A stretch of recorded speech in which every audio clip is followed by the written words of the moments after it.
ওদের মনের মোমবাতি যত জ্বলছে আমার দেখ হবে এখন তত দাও দাও করে।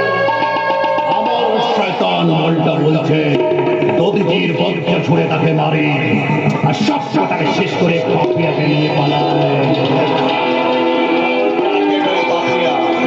আর আমার টার্গেট ওই ব্যানার্জি বাড়ির কোটি কোটি টাকা। কিন্তু তা তো হলো না, দেখোই বই ছেড়ে দিই দেব না।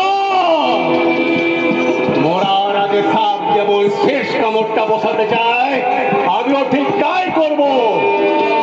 আমি কীর্তনিয়া দেবরাজ পাল, প্রয়োজনে হতে পারে বড্ড বেশি ঝাল। আমি করি যখন তখনই করি যাত্রার সর্বনাশ। চা দেখি কি দেখছি আলো রঙের আকাশ। কি বুঝছি এবার ওই ব্যানার্জি বাড়িতে উঠবে একটা ভয়ঙ্কর ঝড়। কবের বাড়ির অভিশাপ বিশ্বামিত্রের